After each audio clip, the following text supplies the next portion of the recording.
The Accidental Entrepreneur is brought to you with the help of our sponsor, AWeber, the world's leading small business email marketing and automation service provider. Since 1998, AWeber has helped more than 1 million small businesses and entrepreneurs through its suite of web-based email marketing, automation tools, and education. AWeber, the best option when it comes to marketing your business. The podcast is also brought to you by the Alternative Board. Since 1989, the Alternative Board, or TAB, has been one of the leading peer advisory and business coaching organizations for independent business owners and CEOs across the world. By facilitating peer advisory boards, private one-on-one coaching, and strategic planning services, TAB helps business owners improve their businesses in ways that change their lives. And be sure to check out our affiliate sponsor, One of One Productions, the New Jersey-based podcast studio that produces and edits both audio and video podcasts. They sell equipment for the avid podcaster and have even created a guesting kit exclusively for our listeners. And be sure to support the podcast by ordering some logo merchandise from our online store. Listen to all of our sponsors' commercials later in this episode and follow their links in the show notes to learn more about their products and services. Okay, welcome back to another episode of the podcast. We have a great guest today, as we always do. Looking forward to talking to Nick about his book and about all the things that you should be doing to network your business and grow your business and all about his background and story. So if you are listening on your favorite directory and you can leave us a review, please leave us a 5-star review. I know you can't do it on all the directories, but most of them. And if you're watching us on YouTube, like us, subscribe, ring the bell, do something like that. And let's get on with the show. The information provided in these episodes is for entertainment purposes only. It is not a guarantee of success or to be construed as advice of any kind. You should always seek advice from local licensed professionals before making any decisions. The dictionary defines an entrepreneur as a person who organizes and manages any enterprise, especially a business, usually with considerable initiative and risk. People often start a business without much choice, perhaps due to a job loss or just being dissatisfied at work, and they come up with an idea they just know can be successful. They become entrepreneurs by accident. That is to say, their success or failure happens by accident, not with intention. My name is Mitch Beinhacker. I'm a corporate attorney and a business advisor. You're listening to The Accidental Entrepreneur, my podcast about how to achieve success on purpose, not by accident. Join me along with our monthly guests where we share our knowledge and help you get a hold of your business. And now on to today's episode. All right, Nick. So thanks for joining me. I know we spoke, I was looking at our notes, I think like in February, because I'm busy and you're busy and everybody ends up. So thanks for coming on the show today and getting going. I'm excited to talk about your book and about everything that you do. But maybe you want to introduce yourself and, let's talk about your background and where you come from and all that type of stuff.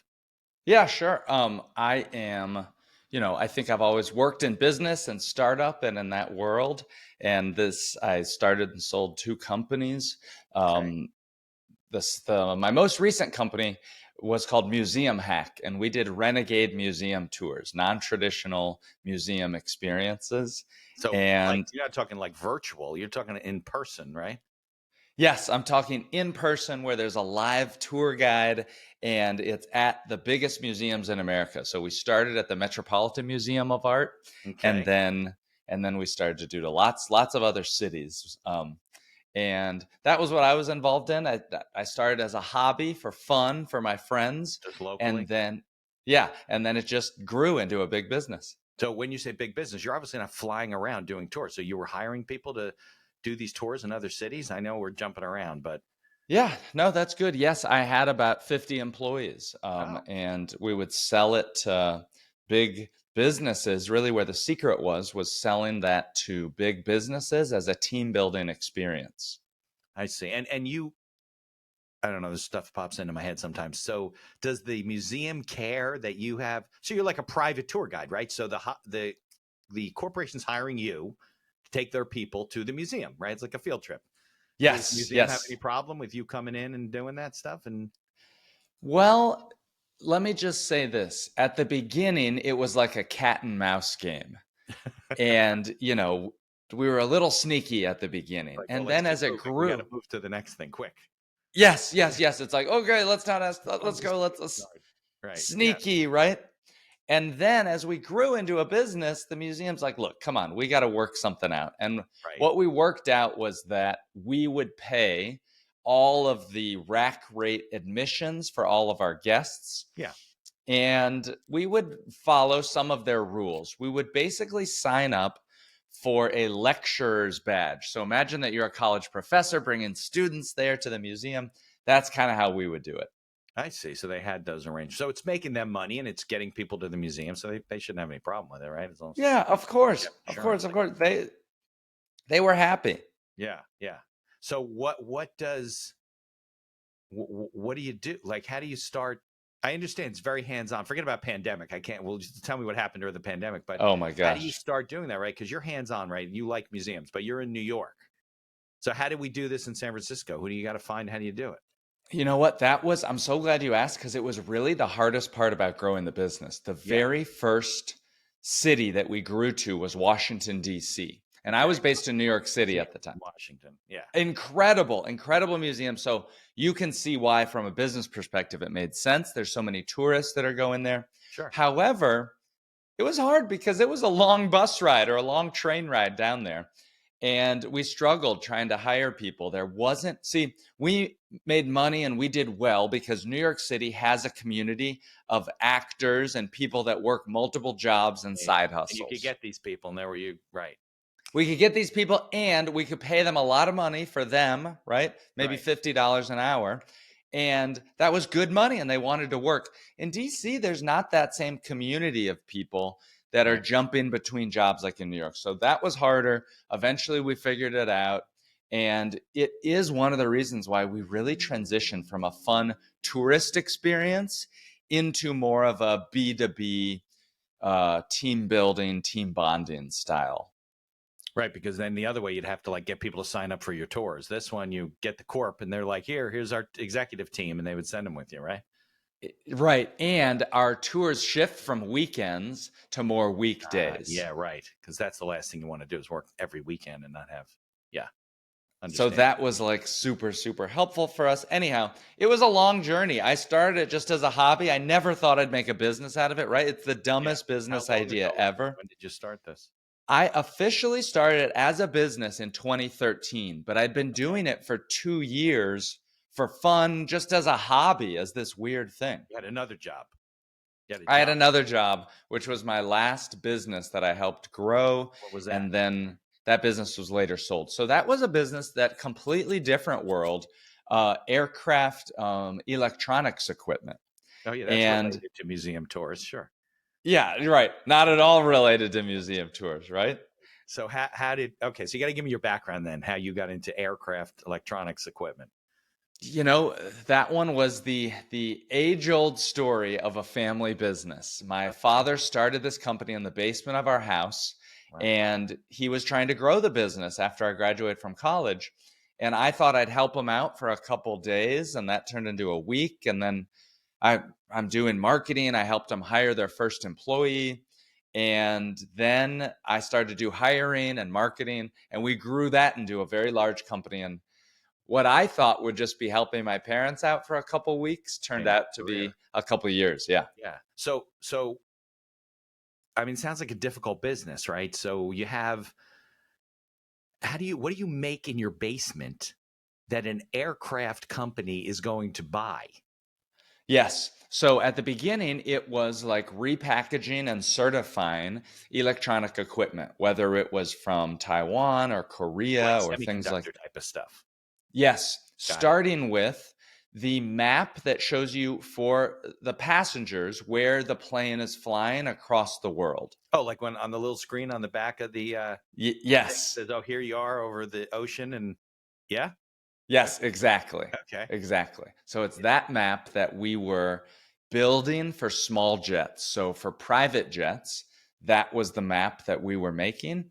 And it was my father's idea to say, look, I think I can take the software from this company, a small computer, and instead of buying a big Rockwell Collins or Honeywell hardware for these small planes, I can build it and I can do this. And so that was the plan. He just wanted to sell one of those a month to support our family. And then it grew. Is that his background, electronics and computers and science and all that stuff? Well, worse than that, he's a salesman who thinks he's an engineer.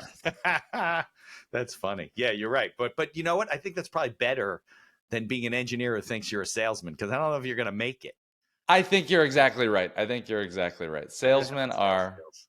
yeah, Yeah. yeah. So you couldn't sell out of your basement to like Boeing or McDonnell Douglas. They need a large manufacturer to meet demand, right? So that wasn't. If I see it on a plane like United, it's not coming out of a company like you used to have, right?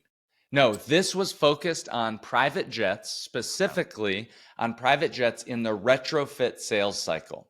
And so what's think that? about a retrofit means if you have a private jet, a Learjet, a Cessna Citation jet, you're Okay. going to keep that jet, and that jet works for 20 or 30 years. Okay. But every 5 to 8 years, you'll redo the interior to freshen it up.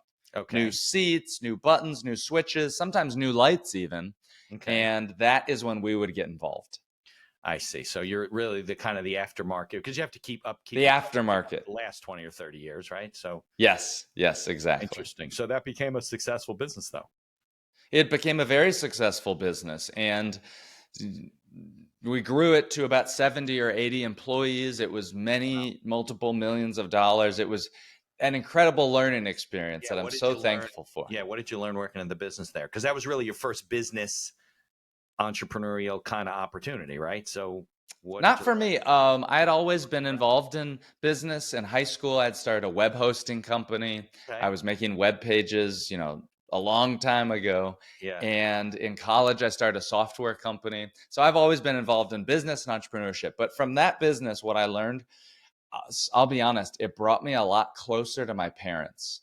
Oh, I nice. think that I wasn't super close to them. And then we worked together, and I became very close to them after college. And it was just an incredible experience I wouldn't trade for the world. There was a sales guy who was kind of like a mentor to me within that business.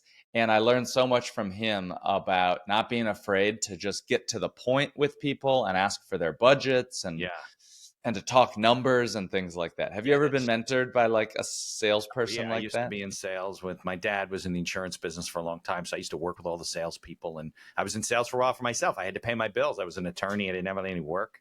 So I used to Yeah. do whatever I had to do. But yeah, a lot of people are afraid to like ask for the sale. They're afraid to, Right? and they just keep talking and they keep going on, and they're just hoping that whatever happens, this person will just buy and they'll Right. get past this. And then usually it doesn't happen that way. But yeah, I think the most important skill you can learn is sales. I just, everything else you could hire somebody for, you can't really. How would somebody learn sales if they wanted to learn sales? If we're both saying and agreeing the Yeah. most important thing is skills, how would we tell them to learn that?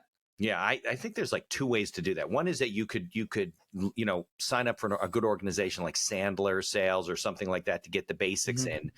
But I think a lot of it is like you said. One of the things my dad told me, I came out of law school. I had no sales skills. I was like, I don't know what I'm going to do. I had to get a job, right? Whatever. And I liked his business. So I want to learn about his business. He told me, and he hooked me up because he's been doing this since 1965, with a different successful salesperson every month. I'd have a cup of coffee with them and ask them, why were you successful? What did you struggle with? What made you nervous? How'd you get started? And it got me over a lot of things, first of all. And it also taught me a lot of things. So I think what you just said about mentoring and stuff, which is why TAB is our sponsor also, an advisory board too. I'm a big advocate of that kind of stuff, because there's nothing that replaces learning from some of it. You got to do yourself, right? But nothing that Mhm. replaces and gets you over all those fears, and talking to somebody who you realize like, oh, it's not so scary. Oh, you did that. Oh, you failed too, and you were peed in your pants just before you gave your first presentation. Oh, yeah. Yes. It makes you feel better, right? So I think a lot of that Right. was like, coming out of law school thinking like, oh, I'm a lawyer and I'm going to work for somebody. I don't ask people for sales.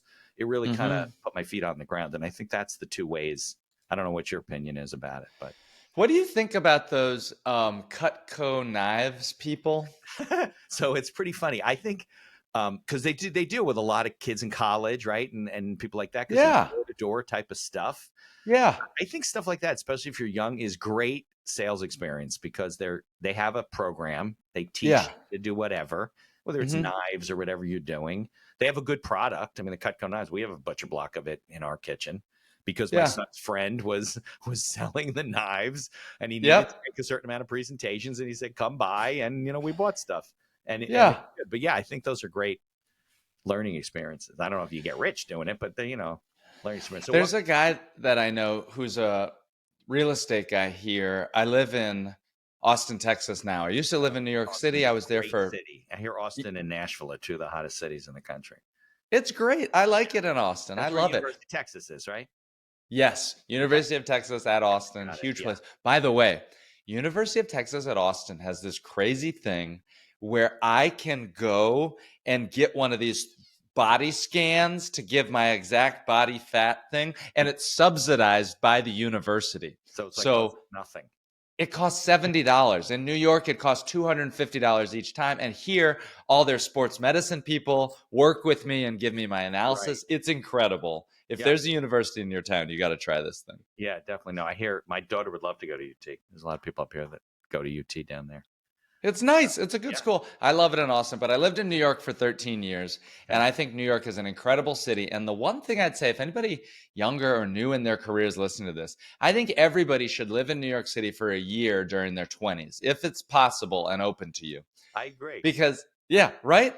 Because not having a car, walking, the diversity, the challenge, the stress, you it grow up. shaped who I am. Yeah. No, even grow up in Jersey. I like the city was almost foreign to me. I would go in with your parents, in your car, and you would, in those days, I'm a little bit older than you. So in those days, you would like drive through Times Square or Columbus Circle, and somebody be running down the street half naked with a ski cap on. You'd be like, oh my God, I'm never coming to New York City, And then I went to law school in the city. I got to the city. I don't know anything, and I learned the subways, and you learn how to get around, and the buses, and all that kind of stuff. And I think it's a good worldly experience. Of course, then everything changed. Times Square's not like it used to be. Columbus Circle, and all that kind of stuff. Everything goes in cycles. But yeah, New York is the greatest place. When I first met my wife, she's from Florida. She's like, "Oh, we're going to live in New York." I'm like, "No, I'm a New Jersey attorney. I live in New Jersey." Yeah, but aren't we going to live in New York? I'm like, "No, we're not going to live in New York. We'll go visit New York. We're not living there." Right. Much different experience. I'm always blown away by how much I take for granted that I know how to use the subway and that I know how to get around the city so easily. And somebody comes into the city who I've never talked to, and they're so intimidated by the subway. It seems so confusing. And I forget that that's true. It can be really, really intimidating. Yeah, I'm sure you were confused by it when you first saw it too. And I was too. And now I'm like, oh, what are you kidding me? The red lines go here and the green lines go there. And you go, it's not that difficult. And they're like, they just see a lot of colored lines and they freak out. Yes. And the news doesn't help either. So. Thankfully, Google Maps now does make it a lot easier, but it's hard. Yeah. Even on foot, it makes it a lot easier to get around the city. Yeah, no question about it. All right, so let's go back. So what made you guys exit the business? So now you're growing the business with your family. You had all these employees. What happened?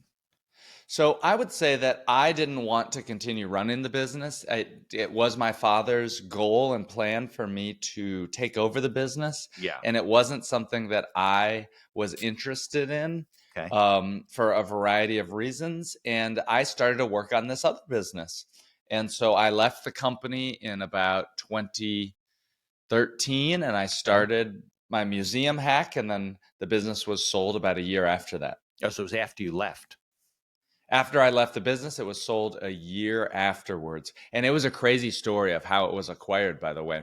A former C-level executive who we had hired to come in to run and help run the business and then fired, left the business having seen all of our numbers, went to a private equity firm and said, hey, look, this is a pretty sweet deal. Like, I think I can do a better job than they are. And he worked to raise the money and the funds. And so completely like an unsolicited offer. It was wild. And then they made an offer your dad couldn't refuse. Something like that. I think my dad still wanted to keep the business. He still wanted to be involved. Yeah. Yeah. But at that point, how old was he? It's not an age thing. I think it was just the business had become very complicated, 70 or 80 employees. It has years of complication. Yeah. Look, that's one of the biggest challenges of business. I mean, challenges obviously to get off the ground and be successful, right? But as you probably the museum thing too, because it wasn't all in one location. Yeah. As you add employees, you add complexity to HR and to management systems and to teams and to, leadership and the whole thing. If you're just you and two people and you're giving tours at a museum in New York City, you don't really have those issues. I don't. And, the thing that's ironic is it's more fun at the beginning when Yeah, it's it always is, smaller. right? Yeah, It's but you more still have to work. fun. Definitely more fun. Yeah.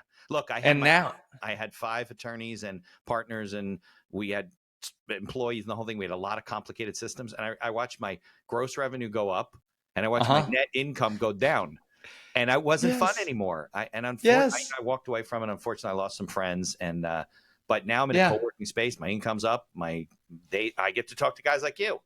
And it's more freedom and flexibility that we have. So Much more. not all entrepreneurs understand, and that's fine. They need to go through this journey, but that you and I understand with a little more experience that sometimes those trade-offs are worth it to have less of a team, and your margins are higher. But I'll tell you something interesting. When I was running my business, Museum Hack, I had so many employees.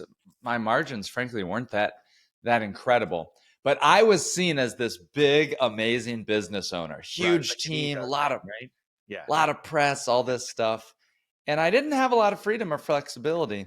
Now I think I'm doing even cooler, bigger, better stuff as a business owner. Right. And yet, not as a business owner, but just the work is more impactful to me. But I'll be honest, I'm not in those same CEO circles. There is a lot of judgment on how many employees do you have? What's your revenue? And so because they measure things that way, right? I mean, yes. For good reason too. I noticed that I, by default, when I meet someone to understand their business, I will ask how many employees. Do you ever do that? I don't do as much, but I haven't had your experiences. I meet with a lot of entrepreneurs that have small organizations. I mean, I guess psychologically, if you tell me, yeah, we grew it to 70 or 80 employees, I was like, that's impressive. But you might have been losing money. I had no idea. I have no idea. I knew a guy who was in the, what business did they do? They were in like the cold cut sandwiches business. They made like gourmet sandwiches for universities up and down the East Coast. I think he was doing $85 million, but his net revenue is like 5%, his margins. Yes, because the margins, employees and, yeah.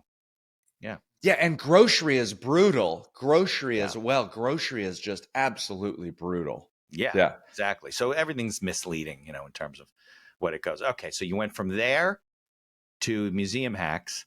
Yeah. You then said you sold that business, or you sold that during the pandemic, by the way. So I sold that in 2019 in a really interesting way. It was a seller finance transaction, which means that my CEO and marketing director came to me saying, "Hey, look, we want to buy the business." You want it out. I had done everything I could to grow it. I tried my best, and I just couldn't grow it anymore. It was done. And I tried hiring sales directors and managers and marketing campaigns. And for years, I had tried to break this $3 million annual ceiling that I just wasn't able to pop through. Right. And they said, "Look, we think we have an idea. We think we'd do better. You're not happy with this. Let us take and buy the business." And I had never thought that I would sell this business. Okay. So we made a deal where they could put zero money down with very little risk to them, and a good deal for me. Small business space. You got the right guys, but they don't have any money. So you said, "All right, well, I'll finance it, and you pay me interest and the money."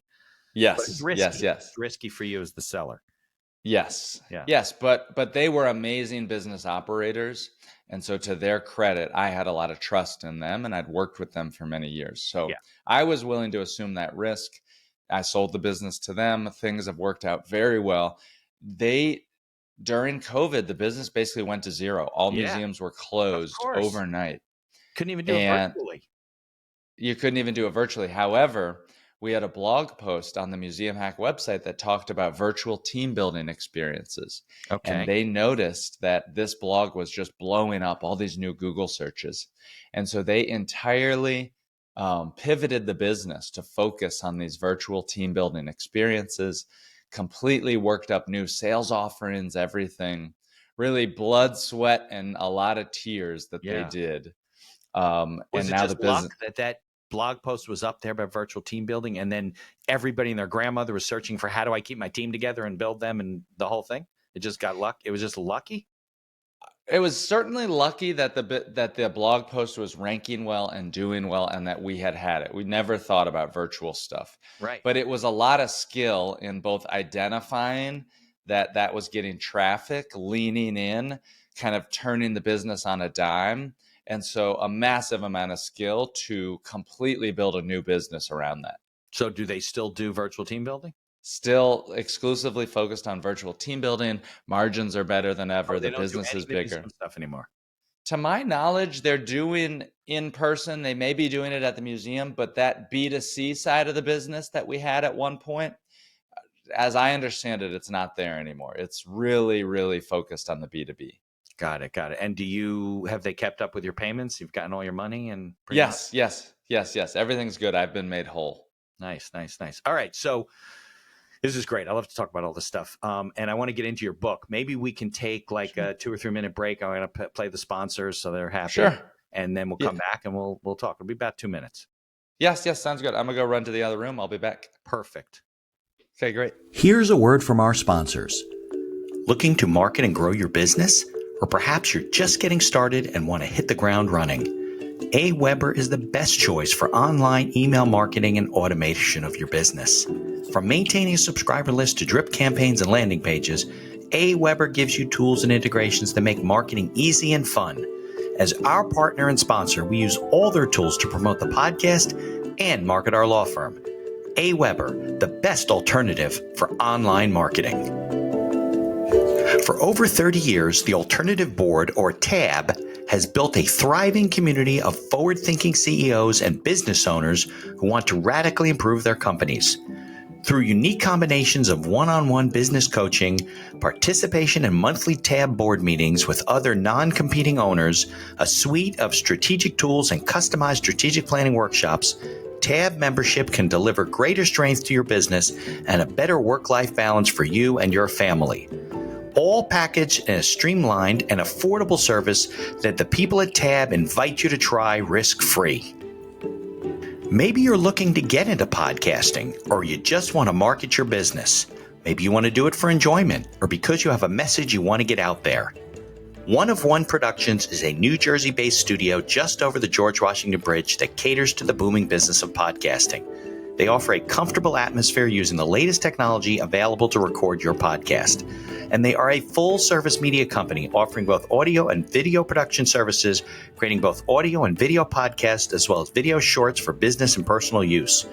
Professional audio equipment packages are available through their website for all budgets, and be sure to check out their podcast guesting kit, created especially for our listeners.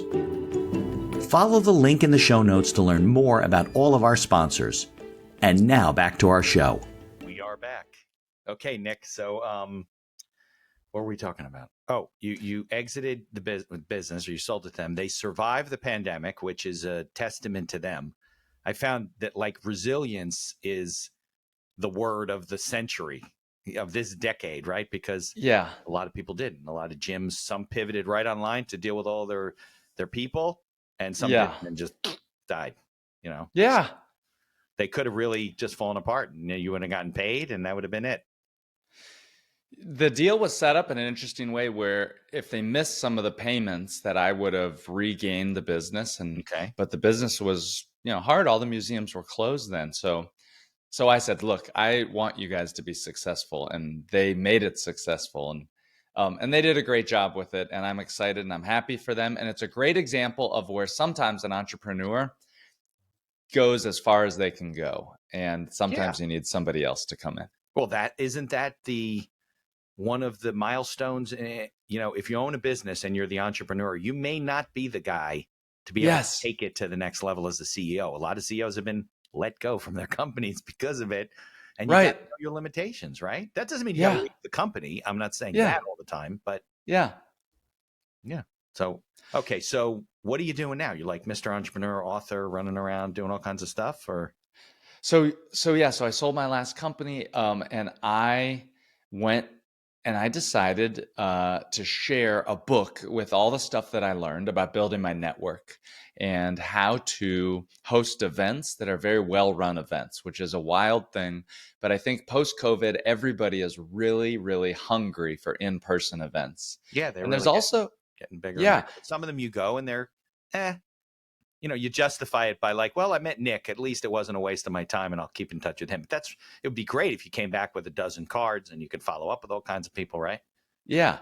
And what are networking events like for you and kind of where you are? What are those like, or like, what's your experience been at them?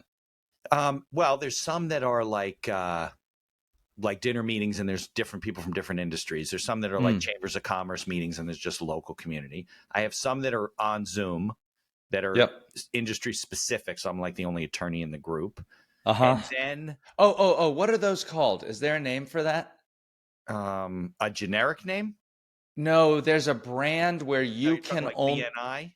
Yes, Yeah, they're not BNI. BNI groups, but I when I first Okay. got started networking, I joined a BNI group. I didn't know that, which is a great way to get started. I didn't know anybody, and I got started, but after a while, the whole group kind of changes over. These are all homegrown type of Yeah. groups, and then I'm on mailing lists where I get invited to a local brewery or whatever, and you go and you just Mm. meet people and give out your card and tell your story. And usually, I find that networking is not about trying to tell them what you do and sell what you do. It's more about you and I connecting, then having coffee privately later. Yeah. Yeah. Yeah. It's that first initial meeting, and you think this person might be interesting. I'd like to get to know. It's Right. taking it from the acquaintance to the friendship or the Right. colleague or the Because that's how you networking work level. together. Yeah. You can't just do it without having that relationship. What's it like in Austin, the community there? Well, what I'm interested in and what I try to help people learn how to do is how to build their network of acquaintances. Because I think that anything goes from a uh let me think about this. It starts, all big relationships start at the acquaintance level. Yeah. No That's my question about feeling. it. Right. And so I'm trying to help people make more acquaintances. And I've found this formula for hosting a little happy hour that Okay. is a 2 hour happy hour for Right. 15 to 20 people. So think about all the acquaintances you've met, tons, probably literally hundreds of people in your career. And yet we end up spending time mostly with only our close friends. Right. I found that by hosting a happy hour, I could maintain those warm relationships and build my network of acquaintances. Science shows that we find out about the best new customers, clients, opportunities, and business deals through our network of acquaintances, what they call loose ties or weak connections. More so than close friends. More so than close friends. Our close friends are oftentimes not the people that we learn about these new Right. businesses. Because they don't It's look at you the that way, I think, right? They don't look at you, and it's this Yeah. random LinkedIn connection who posts something. And Right. do you know what I mean? It's Yeah. like Probably true that's for my business too. Yeah. Yeah, that's where we find these people from. So that's what I'm about now. I wrote a book called The 2 Hour Cocktail Party Very that good. I'm on a mission to help 500 people learn how to host a gathering for their friends, colleagues. And by the way, you can use this to do a company happy hour, a client appreciation event. I'll include links in the show notes about that. You can use this for it doesn't have to be just a cocktail party. By the Right. way, I don't That know was how to just make that was just your whatever. What's the word? Like I don't know. There's a word for that, right? Like that's just your vehicle, but it's a metaphor kind of. It's just a metaphor. And Got we it. use that phrase cocktail party, not because Yeah. it's about alcohol, but just because cocktail party is an easy thing to explain to someone. Oh, I'm hosting a cocktail party. Right. It's a lightweight social gathering. Right. And that's what it is. Yeah. Very good. So what? Well, you got to tell me the metamorphosis of this whole thing, like because I know how I got started in networking. I was in the insurance business doing agency stuff, and I was selling, and I was Mhm. also doing support. And a buddy of mine said, "Hey, we're having a networking meeting down the block with this." It was called Network Plus at the time. The guy passed away, and the organization doesn't exist, but it probably morphed into something else. I said to Mm, him, I only knew what prospecting was in those days when I mm, just came out of mm. law school. I said, "Well, what the hell's networking?" And he's like, "Well, come to the meeting." And he took me under his wings. You talk about mentors. And he said, Uh-huh. "Listen, come to my office tomorrow. I'll tell you, we'll talk about what we're doing tonight. In the meantime, get to know people, have a drink, enjoy yourself." And he really literally taught me how to network and build relationships, you know? How cool is that? How Yeah. cool. It's nice to have somebody like that under your wing. You need Uh, somebody to, change your what's the word, perspective on things. Yeah. I wrote this book and it came out of a Google Doc that was just shared amongst my friends and kind of went viral amongst people using it to host events. Not necessarily for networking at first. It was really at first just to make friends, to help people meet their neighbors and to just learn how to gather. Here's the thing. What I have found is that everyone wants to know someone who brings people together. And yet most people think oh, they're not, oh, I'm not a host. Oh, I'm not somebody who hosts parties. That's somebody else. And I found that anyone could learn how to host a well-run event. Yeah. And the easiest way to do it is with a cocktail party, not a dinner party. Right. Absolutely not a dinner party. Too much pressure, too much commitment, too stressful. I know. That's why dietary I tell people for one-on-one chats, for one-on-one meetings, and for blind dates, do not go to dinner or lunch. Oh my God. Get coffee. Oh my God. What a commitment for dinner. It's somebody you don't know. God, you know how much that cost me when I was young? Dates, taking people to dinner in New York. This is New York City. Oh my God, I'd probably be a rich guy now if I didn't go on all those blind dates. Yes. If we had Justin put that money into Amazon. Right. Yeah, it's true. All right, good. So, but did you see like a void? Like you saw like this isn't happening like you think the way it should be happening? Yes. I was tired of going to so many poorly run events. And I was tired. Were you in at this point? New York City. So I would go to these big networking events that were in huge, loud, crowded bars that were dark. Yeah, I've done those. Hard to meet people. And I would leave those events feeling sad and dejected and like it was my fault. Which it was. And but yeah, I just felt like I was doing something wrong or I wasn't that type of person. I would swear off these events. I'd be like, oh, I'm not good at this. And I said, look, instead of going to bad events, I'm going to learn how to host a good event. Instead of going to bad parties, I'm going to bring the good party to me. Yeah. And I started to experiment and I learned through hosting hundreds of events myself. I've probably hosted more than 600 events now. That like there was or at your apartment or at your house or always at my apartment, always at this, bring them in. What was at first a dingy apartment in New York because it was more generous and it was more vulnerable and I could turbocharge the relationships. Right. Yeah. No, that's good. And you're picking these people basically. I'm hand selecting them, about half people I already knew and half new people that I had only met briefly. Got it. And so that mix was very important. Somehow, right? You got to, host the cocktail party, you got to get out, meet some people, and then invite them to you got to get out. You got to get out. You got to meet people. You can't just expect that you can sit home and fill up your list. Prospecting for people to invite to your networking event. Constantly. And listeners of your show should be going through life kind of collecting people. Right. And what do I mean by that? I mean, anywhere you go, you need to be saying, hey, in a couple of weeks, my friends and I are hosting a little happy hour. Can I send you the information? You should be getting those info. That should be your habit, right? Yeah. Well, I think keeping in touch is important, especially with your acquaintances, right? Because something will come up, and let's say your museum business, right? And somebody at a corporation who met you 6 or 8 months ago, and you didn't keep in touch, would be like, I met this guy. Yes. Runs these things for a museum, and I can't for the life of me remember who it was. But if you had stayed in touch, there's a book that I love. It's called The Referral of a Lifetime. Have you heard of it? No. It's all about, it's like a parable, one of these stories like Ken Blanchard type of books.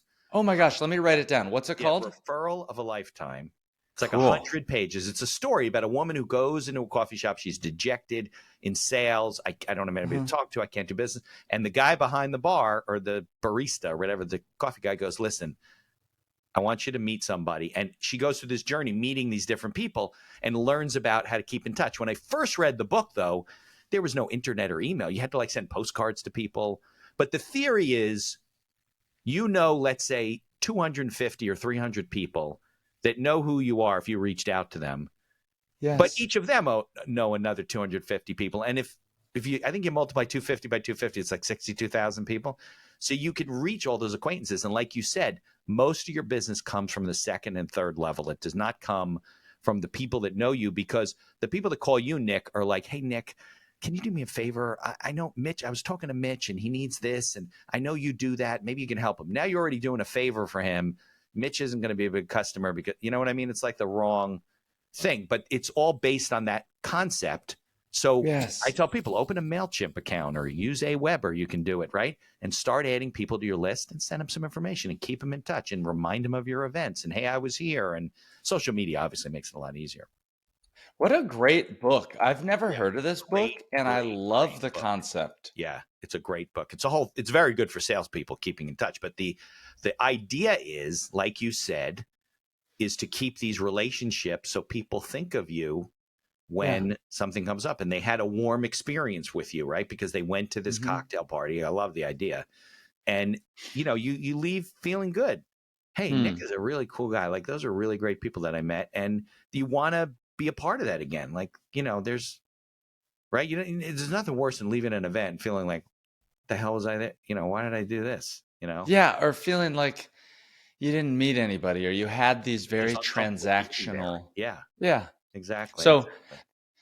that's what I teach. That's what I help people to do. And I've helped, hundreds of people learn how to host a good event because I find that the biggest benefits, I completely changed my life. I built these multi-million-dollar companies by hosting events, by building my network of acquaintances. Right. And most people, if you ask them, they say, oh, I love to host. I say, awesome. How many times a year do you host? Oh, well, this, that, or the other. Or they're only hosting people for dinner that are their very close friends. Yeah, They're that's not not really hosting. actually building their That's a network. party. That's not really. That's a dinner party. That's Yeah. not building your network and relationships. And so what I challenge people, I say, hey, how could your life be different? That thing they say that you become the sum of your 5 closest friends, the 5 people you spend the most time with, you become that person. I Yeah. think that that's really true. And I have gotten so much out of my life by surrounding myself with people that I can learn a lot from. Right. Well, I think like that's a choice, right? A lot of people have themselves surrounded with people and the people aren't lifting them up. Like, why are you doing that? Right. Get a Yeah. new group, Yeah. Yeah. And People. this is how you can do it, right? This is how you can do it by hosting these events. And by the way, the key number I found is 15 to 20 people hosting at a little happy hour. Less Okay. than 15 and there's not enough energy that's in the room. Right. More than 20 and it takes too Can't meet. long to do a round of icebreakers, hard to meet people. So is that what the book includes? Icebreakers and mixers and ideas for the Yes. party? Or yeah, I got it. Okay. Interesting. Yes, exactly. So give us a few tidbits. Like what's a good icebreaker exercise? A good icebreaker, in my opinion, Yeah. is something like at the beginning when there's no rapport, you want to do an icebreaker simply to get people to go around the room. You're not trying to come up with a crazy creative brain teaser of an icebreaker. So the one that I use at all my events is let's go around the room, say your name, say what you do for work, and tell me something that you like to eat for breakfast. What's one of your go-tos that you like to eat for breakfast? Now, I'll tell you why this one works. Because it's not about the answer. A bad Of icebreaker is course. like, tell me a fun fact about yourself. And And you're like, that you spend the causes, whole time thinking about the fun fact. You don't even listen to anybody. yeah, it causes introverts and other people to lock up. Right. And it's not as good. And so, what I want is for people just to talk. I want them just to get going and to say what they do for work, to sort of signal around the room. Yeah. And so, that's a good one. Later on at the party, about an hour later, you want to do what I call a value additive icebreaker. Okay. And a value additive icebreaker is a question that the answer would add value to the room, where everybody's answer makes the room feel smarter. So, one example of that would be tell me what's the best purchase, one of the best purchases you've made for $100 or less over the last year. Huh. Interesting. Another one could be what's a great piece of media that you've read or watched? What's a documentary or a book or a podcast or a YouTube? What's a great piece of media that you've consumed that you'd recommend to the room? Yeah, those are great. And this makes the room feel smarter. They leave your party having met a bunch of new people because of all the icebreakers and gotten a ton of recommendations because of the answers to those icebreakers. Yeah. And people will tell you, and this is the craziest thing that new hosts tell me. They're like, oh my God, people think I'm a genius host just because I added a little bit of structure. Yeah. Yeah. People say that to me all the time. I'm not a genius host on the podcast. I mean, you make the You're a good host, actually. No, you're a good host. to do anything. I just, It's pretty funny. But it's funny. I was in a I forget what kind of a there's a I don't know if it's only in New Jersey, but there's a Jewish business network Mm-hmm. organization. It's called JBN, and there's different chapters. Whenever, obviously, I don't think everybody's Jewish in it, but that's how you meet Jewish business owners.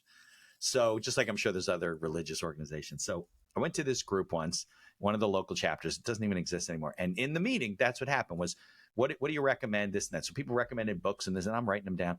I come back the next meeting, and I was like, I just want to thank Nick for recommending that book. And Nick, and you like looked at me and go, well, what are you talking about? I go, well, at the last meeting, like everyone recommended all these things. Didn't you like nobody wrote them down? Nobody went and checked these things out. It was like, when somebody recommends something, sometimes there's really good stuff out there.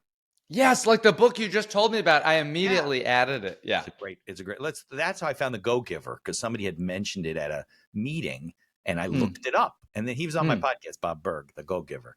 But yeah, you got to listen to people, and there's gems out there. There's no question about it. But I love that. That's a good icebreaker. So you must sit around thinking of all this stuff all the time.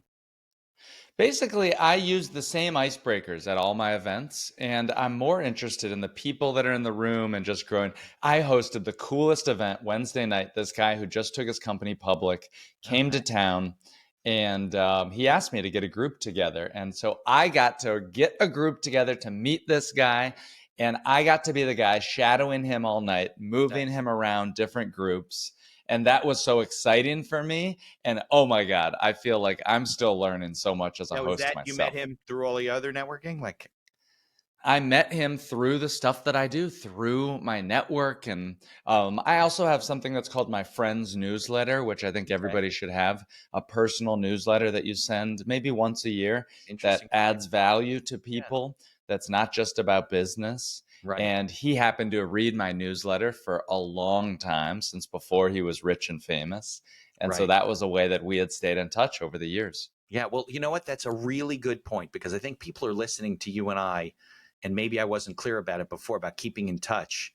And then they think of you and me as salespeople or business owners or whatever. But if you work at a corporation, you should have a network also. So there's nothing wrong with having a personal newsletter. You don't have to reveal all your personal stuff, but interesting things you find or experiences you have. Or, I just went flower picking with my wife to a place in South Jersey. It was like tulip season. And then it's a really cool place, actually. You get to this huge field. I share this with all kinds of people, and there must be, I don't know, 9 million tulips, every color you've ever seen in your life. And you pick them and you come home with all these. My mom came and the daughters came, my wife, and there's food trucks there. In the fall, they have sunflowers all over this field and not just yellow sunflowers, colors you've never seen in your life. Really? And you get the big clippers, and you clip them and you put them in the, and it's fun. You gotta wear boots and you get all muddy and stuff, but it's a cool experience. So I think people don't miss that. Like if you have a job, that you should still network. You should still keep in touch with people. People will need something. They'll call you Nick. Nick goes, wait, I know Mitch does this. Talk to Mitch. And it's just part of, having a rich life and helping people and building relationships. So here's my question. When I started the podcast, my first guest, if you go back all the way to the beginning, was a gentleman named Jack Killian. Jack's written a book called Network All the Time, and he's big on networking. When I met him, that's how I met him, through the first guy I told you about. Met him years ago. He unfortunately passed away last spring. Really nice guy, good mentor to me. Cool.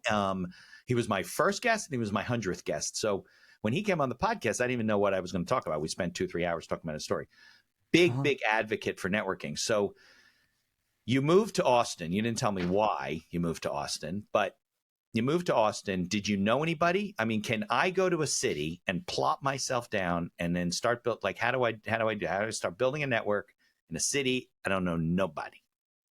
I'm so glad that you asked. Yes, I moved to Austin. I only knew I probably knew 2 or 3 people, but I knew the formula. I knew what the playbook was to get here and start hosting events. And that's exactly what I did. I got here and I got settled and I got my apartment set up, and I'd start to go out to events. And literally every time I went out, I just knew anyone remotely interested. I'd say, hey, I host these little happy hours. I'm meeting all these interesting people in town. Nobody said no, right? Everybody said yes. Because that's the secret that everyone wants to be invited to a party. Yeah, absolutely. Everyone wants to be invited to a party. So how are you finding these events? Like through Meetup or something like that? Or Yeah, I would Yeah. look on Eventbrite, I would look on Meetup, I would look on Right. Facebook Eventbrite. groups, I would Yeah. ask around. I would go out to events, whether it's to the gym, to a yoga class, to the community events, to the park It's where even. their You people just were. have to be Yeah, you just have to be open to meeting new people, I think. And you can't just sit at home. I think that's the big thing. You can't just sit at home and expect that new friends and relationships are going to come to you Really? They watching don't just television. ring the bell and they walk in and say, "Hey, Nick, I want to meet you. I heard you live here." Isn't that crazy? They should, right? I think so. They absolutely should. So what made Yeah. you didn't tell me what made you move to Austin? I moved to Austin because after 13 years in New York, I was ready for a change. And when lockdowns happened, I knew I didn't want to get stuck in Manhattan. So I left early and kind of Ah, became nomadic and spent time in Florida, in Georgia, in Colorado, and then in Texas. And spending time in Texas, I went to Dallas and Houston, and this I is spent during the time in pandemic. Austin. This is during the pandemic. Yep. So you And I figure if you fell don't in stay love with still long Austin. enough, you won't get the virus. So just keep moving one city to So, another. something like that, right? Yeah. And fell in love with Um, Austin. Oh, and I fell in love with Austin, and I Yeah. fell in love with the people and the food and the nature. So yeah. Right. But you didn't have a job, right? You were getting paid from the company you sold, so you had some income, right?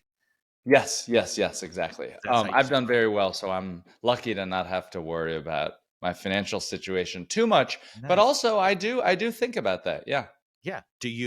But is this your job right now? I mean, you're an author and you're Yes, full time. This is what I work on. I am laser focused on getting 500 people to read my book and host their first gathering. I'm so passionate about how much it's helped me, and I see how much it helps others when they actually do it.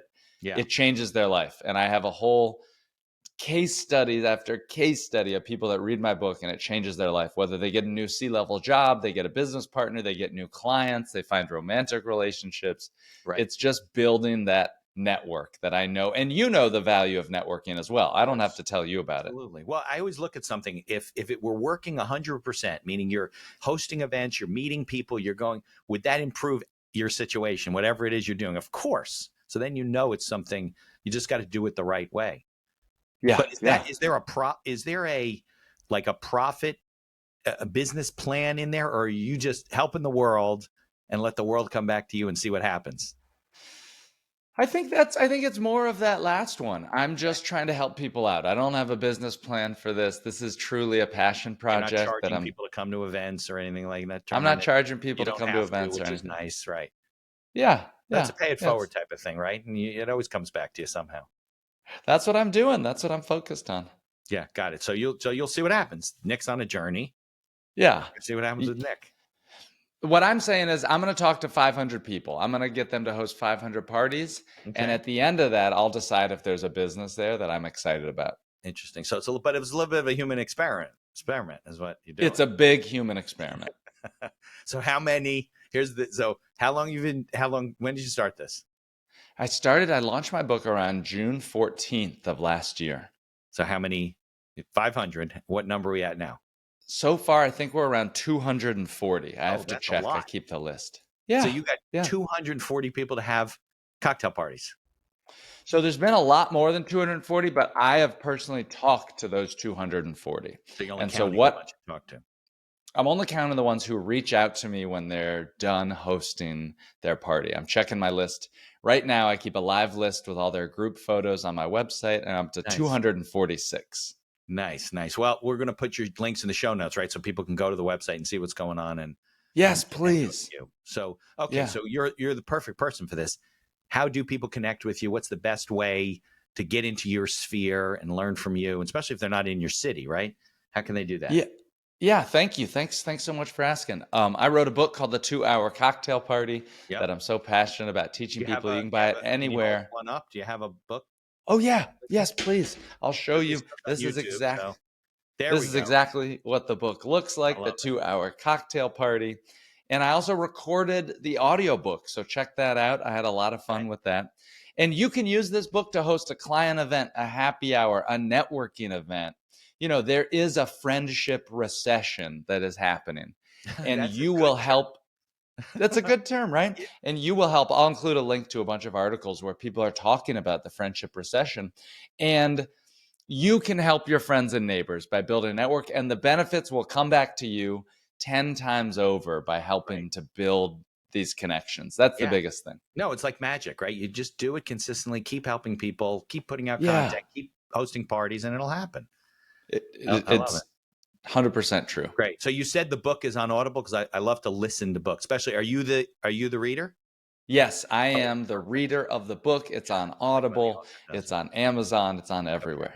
I will check that out. All right. So we'll put the links in the show notes. I appreciate you coming on, spending some time with me, because it's 11:30 here. So I guess it's like 9:30 in Austin, or 10:30.